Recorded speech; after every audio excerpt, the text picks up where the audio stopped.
आचार्य श्री गुरुवर कुंद कुंद महाराज की, आचार्य श्री गुरुवर विद्यासागर महाराज की, तीर्थ चक्रवर्ती जगत पूज्य मुनि पुंगव 108 सुधा सागर जी महाराज की, पूज्य मुनिवर श्री 108 शिव सागर जी महाराज की, पूज्य आरिका संघ की, पूज्य मुनि संघ की। नमोस्तु भगवन, नमोस्तु भगवन, नमोस्तु भगवन।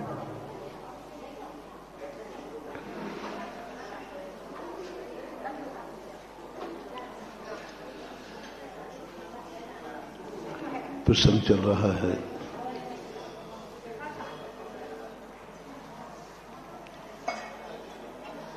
वह क्या समझें जिनके जीवन में कोई परेशानियां नहीं आई हो। क्या समझें वो कि परेशानी क्या होती है। क्या समझूं उनके जीवन में जिनने अपने जीवन में परेशानियां नहीं झेली। क्या जानूं उनको जिनके जीवन में दुख नहीं आए हैं। वो क्या जाने दुख की वेदना। क्या समझूं उन अमीरों को जिन्होंने गरीबी का अनुभव नहीं किया। क्या समझूं उन आंखों वालों को जिन्हें अंधेपन का अनुभव नहीं है। क्या समझूं उन कानों वालों को जिनको बहरेपन का अनुभव नहीं है। क्या समझूं उन वाणी भूषणों को जिनको गूंगेपने का अनुभव नहीं है। क्या समझूं उन पहलवानों को जिनको लूले लंगड़े होने का अनुभव नहीं है। क्या समझूं उन पुण्यात्माओं को जिन्होंने पाप का अनुभव नहीं किया। क्या समझूं उन आत्माओं को जिन्होंने रास्ते पे चलना ही नहीं सीखा, जो रास्ते पर चले ही नहीं हैं। क्या समझें उनकी जिंदगी को जिनकी जिंदगी में कोई अशुद्धि नहीं आई हो। क्या समझूं उन वीतरागियों को जिन्होंने कभी राग ही नहीं किया हो। क्या समझूं उन क्षमाशीलों को जिनके जीवन में क्रोध ही नहीं आया, मान ही नहीं आया। क्या समझूं उन सरल परिणामियों को जिन्होंने कभी मायाचारी ही नहीं की, उसका फल नहीं भोगा। क्या समझूं उन परिग्रहियों को जिन्होंने कभी परिग्रह का आनंद ही नहीं लिया, परिग्रह का अनुभव ही नहीं किया। क्या समझूं उन धर्मात्माओं को जिन्होंने कभी आर्त ध्यान ही नहीं किया। क्या समझूं उन आत्माओं को जिन्होंने 84 लाख योनियों में भ्रमण नहीं किया। वह क्या जाने हमारी वेदना को, जिसके लिए बुंदेलखंड में कहावत है, जाके पैर फटे न बिमाई, वह क्या जाने पीर पर आई। हम उनको क्या दुख सुनाएं जिन्होंने दुख कभी देखे ही नहीं है। वो क्या समझेंगे हमारी वेदना को, क्या समझेंगे तुम्हारे दुखों को, क्योंकि उन्होंने दुख तो कभी उठाए ही नहीं समझा सकते। अमीरों को तुम समझा रहे हो कि मैं गरीब हूं, फिर क्या समझें गरीबों की वेदना को। ज्यादा अमीर लोग जो बल्दियत से अमीर होते हैं ना, उनको कभी गरीबियों पर दवा, क्योंकि उन्होंने गरीबी का कभी अनुभव किया ही नहीं। उनको भाव ही नहीं आता, परिणाम ही नहीं आता। इसलिए जितनी भी कथाएं पुराण लिखे गए सब पर उन जीवों को लिया उनकी कथाएं ज्यादा लिखी गई जिन्होंने संसार के सब अनुभव किए, बुरे से बुरे कार्य जिन्होंने किए, उनकी कथाएं लिखी, उन पर शास्त्र लिखे, उनको बस समझने को कहा। नमोकार मंत्र बहुत अच्छे लोगों ने भी पढ़ा है, लेकिन उस पापी को नमोकार मंत्र की सिद्धि कराई जिसने संपूर्ण पाप किए हैं, उसकी कथा लिखी गई। उनकी कथा लिखी गई जो हिंसा पाप में लीन थे, जो रोटी भी हिंसा से कमाते थे। उन चांडालों की, फांसी चढ़ाने वालों की कथा लिखी गई। नहीं लिखी उनकी कथा जिन्होंने कभी जीवन में हिंसा ही नहीं की, कुछ भी एक जीव की हिंसा नहीं की। उनकी कथाएं नहीं मिलती शास्त्रों में। हैं ऐसे जीव बहुत जिन्होंने जिंदगी में कभी कोई हिंसा ही नहीं करना पड़े, लेकिन उनकी कथा है जो हिंसा से ही रोटी कमाते हैं, हिंसा ही जिनकी आजीविका है। नहीं लिखी उनकी कहानी जिन्होंने जिंदगी में कभी मांसाहार नहीं किया, जिंदगी में कभी मांसाहार नहीं लिया। लिखी कहानी उनकी जिन्होंने एक मछली का भी त्याग करके मांस ही जिनका भोजन है, उनकी कहानी लिख दी गई। उन सत्यवादियों की कहानी नहीं लिखी गई जिन्होंने जीवन को सत्य के रूप में स्वीकार किया। उन झूठों पर कहानी लिखी गई जो झूठ बोल करके नरक चले गए। सत्य घोष की कहानी लिखी गई, सत्यवान की कहानी नहीं लिखी गई। लिखी गई तो उनको किसी ने पसंद नहीं किया। आपने पेपर में देखा, एक साधु नगर में प्रवेश कर जाए तो कितने पेपरों में छपेगा हेडलाइन में, और एक डाकू या आतंकवादी प्रवेश कर जाए तो कितने पेपरों में छपेगा हेडलाइन में।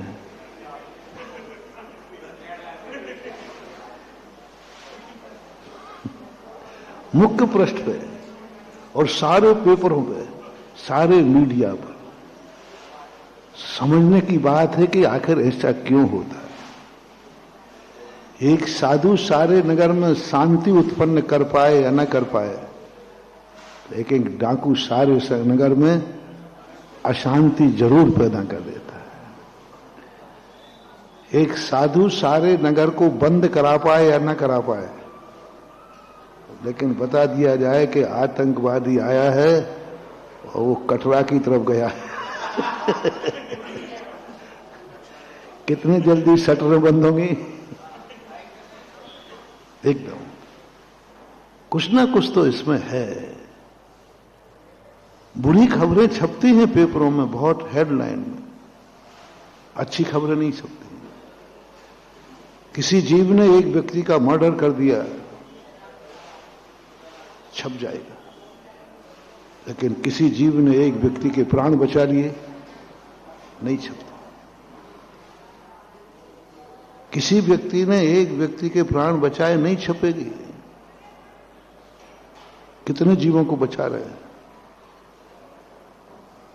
एक पिता ने बेटे की हत्या कर दी, बेटे ने पिता की कर दी, सारे पेपरों में छपेगा। लेकिन एक बेटा सुबह उठकर के अपने पिता की पूजा करता है, पैर छूता है, उसकी कहीं खबर भी नहीं बची। उसकी छप गई। जिस बेटे ने पिता को गाली दी, मार दिया, हेडलाइन में छपेगा। लेकिन जो व्यक्ति अपने पिता के, मां के सुबह उठकर पैर छूता है, मंदिर आने के पहले उनकी अर्चना करता है, पैर छूता है, उसका नाम किसी पेपर में। ज्यादातर लोग अपने पिता की हत्या करने वाले लोग ज्यादा हैं या पिता को सम्मान देने वाले ज्यादा हैं? फिर भी फोटो किसकी छपती है, न्यूज किसकी छपती है? सम्मान करने वाले लोग ज्यादा हैं, लेकिन उनकी कोई भी वक़्त नहीं है, कोई भी खबर नहीं है। झूठे सत्य बोलने वाले बहुत हैं आज। कितने लोग हैं जो चोरियां करते हैं, तुम्हारी कोई कहानी नहीं लिखने वाला। तुम कहना भाई मेरे ऊपर एक कहानी लिख दो, क्यों? बोले हमने कोई चोरी नहीं की। तो लेखक भी कहेगा कोई मजा नहीं है तुम्हारी जिंदगी में। और कोई कहे साहब मैंने तो इतनी चोरियां की हैं कि चोरी जिस दिन नहीं करूं उस दिन सोऊंगा नहीं। सारे पेपर हेडलाइन में छपेंगे कि ऐसा भी नियम लेने वाला व्यक्ति है जो बिना चोरी करके भोजन भी। एक ने नियम लिया है कि मैं बिना भगवान के दर्शन के भोजन नहीं करूंगा, और एक ने किया है कि मैं चोरी किए बिना भोजन नहीं करूंगा। और दोनों के पेपर वो इंटरव्यू लेने आए, सबसे पहले किसका चलेगा हेडलाइन में? चोरी करने वाले का। ऐसा भी जीव है जो चोरी करके के बाद भोजन करता है। और जो नियम है कि मैं चोरी तो छोड़ो, मैं तो दर्शन करके करता हूं, कोई नहीं छपता, कहीं नहीं छपता। सब चीजों में यही देख रहा हूं। ऐसे भी सत्यवान और शीलवान लोग हैं जो कभी बुरा नहीं विचारते, उनकी कोई फेक न्यूज नहीं छपेगी, लेकिन छपेगी किसी बलात्कारी की, कि व्यभिचारी की, इसने ये कार्य किया, ये अनर्थ किया, ये व्यभिचार किया। किसी ने शील व्रत भी पाला है, इसकी पेपर में आजकल न्यूज। व्यभिचारी ज्यादा हैं कि शील व्रतदारे ज्यादा हैं? शील व्रत की संख्या आज भी पंचम काल में भी बहुतायत है। व्यभिचारियों की संख्या कम है, शीलवानों की संख्या आज भी ज्यादा है, आज भी ज्यादा। सभी पापों में यही देख लीजिए, व्यसनों में यही देख लीजिए। व्यसनी कम है आज भी, निर्व्यसनी ज्यादा हैं आज भी। दुर्जन कम है, दुर्जन बहुत कम है, सज्जन आज भी है। वही वाली बात हुई, मोड़ के ऊपर सकुशल गाड़ियां ज्यादा निकलती हैं, एक्सीडेंट कम होती हैं, लेकिन बोर्ड किसका लगता है? मोड़ खतरनाक है। वो मोड़ कहता है भाई मैं इतनी गाड़ियां सकुशल निकालता हूं, कभी प्रशंसा भी तो करो। नहीं होगी, नहीं होगी। ये दुनिया ऐसी ही है कि एक ड्राइवर ने पूरी रात भर गाड़ी अच्छी चलाई, बस मात्र 2 किलोमीटर रह गया था और 5 मिनट को उसको झपकी आ गई और गाड़ी गड्ढे में चली गई। अब उसको तुम डांटने लगे हो, तो ड्राइवर कहता साहब रात भर गाड़ी अच्छी चलाई, उसकी तो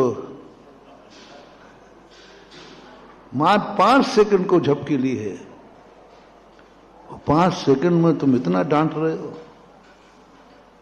और पूरे रात भर मैंने अच्छी गाड़ी चलाई। बोलो 5 सेकंड की निंदा की जाए या रात भर की प्रशंसा की जाए? 5 सेकंड का मूल है। 5 सेकंड में उसने रात भर की सारी मेहनत खत्म कर दी है। इन सब चीजों को यदि अपन विहंगम दृष्टि से देखते हैं, ये दुनिया में अच्छाइयों की कीमत क्यों नहीं है? अच्छे व्यक्तियों को क्यों नहीं हाईलाइट किया जाता? उसका मूल कारण है जो अपने कल प्रसंग चला था, क्यों नहीं किया जा रहा है उन शुद्ध द्रव्यों को, उनका ध्यान क्यों नहीं किया जाता? क्यों नहीं उन शुद्ध द्रव्यों को पहचान की जाती है? क्यों नहीं उन शुद्ध द्रव्यों की पूजा की जाती है? जो त्रिकाली शुद्ध हैं। कल का हमारा यही प्रसंग था, जो कभी अशुद्ध हुए ही नहीं, जो कभी रागी देशी हुए ही नहीं, जो कभी पापी हुए ही नहीं, जिन्होंने कभी कुछ राग द्वेष किया ही नहीं, उन द्रव्यों की पूजा नहीं की जाती। वे सगुण नहीं है, मांगलिक नहीं है। उनका ध्यान करना भी संकट मोचक नहीं है। कल बहुत बड़ी बात कही थी महानुभाव, पकड़ने वाली बात थी। शुद्ध द्रव्य जो हैं, 4 द्रव्य शुद्ध हैं, धर्म, अधर्म, आकाश और काल। इनका ध्यान करना भी कोई कार्यकारी नहीं। इनका ध्यान हम जितना करेंगे, हमारे संकट दूर नहीं होंगे, हमारे दुख दूर नहीं होंगे। संकट सहन तो होगा। इसलिए मैंने कल कहा था, शुद्ध स्वरूप का ध्यान गृहस्थ को मना क्यों किया। शुद्ध स्वरूप की अवकाश तक उन्होंने कह दिया, गृहस्थ को शुद्ध का अवकाश नहीं है। अमृतचंद सूरी महाराज, चारे चूल का ज्ञानार्णवकार कहते हैं कि नहीं, ये शुद्ध का कुछ भी नहीं कर सकता, कर नहीं सकता कि करना नहीं चाहिए। हमने दोनों पक्षों पर देखा।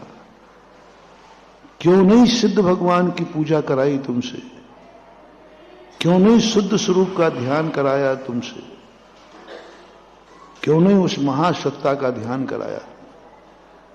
क्योंकि तुम्हें संकट सहन नहीं होते। कल समय सारी की बात कही थी ना। समय सारी वो बने जो मरते समय भी अमरता का अनुभव करे। मर रहा है और आनंद क्या आ रहा है कि मैं मर नहीं रहा हूं, मैं तो अमर हो रहा हूं। चारों तरफ से पहाड़ संकट टूटा है, शरीर आग में जल रहा है, शेरनी खा रही है, शरीर का मांस लौचा जा रहा है, फिर भी आत्मा के अंदर परमानंद झलक रहा है। वह समय सारी कहलाए। इस दशा को तुम तैयार हो? हमने कल 7 भयों से, बहुत बड़ा कुंदकुंद स्वामी की बात हमें पकड़ में आई कि 7 भयों से मुक्त कह रहे हैं। समय सार को पढ़ने वालों को 7 भय से मुक्त हो तो समय सारी बनो, क्योंकि 7 भयों से मुक्त नहीं हो तो तुम मरोगे, आर रोज ध्यान करोगे, दुर्गति में पड़ोगे। समय सारी बनना दुर्गति को निमंत्रण देना है। इसलिए किसी भी चीज को पाने के पहले देख लो उतनी योग्यता है कि नहीं। अच्छे कार्य सभी को करने योग्य हो सो बात नहीं है, उसके लिए भी योग्यता चाहिए। और योग्यता के बिना कहा तो वही अच्छा कार्य भी नुकसानदायक हो जाएगा। तुम्हारी योग्यता ही नहीं है, तुम समर्थ ही नहीं हो, अयोग्य हो। इसलिए यदि तुम्हारे लिए, कल मैंने पूछा था, कहीं से भय लग रहा है क्या? यदि थोड़ा भी भय है तो समय सार पढ़ना तो सही, समय सारी मत बनना।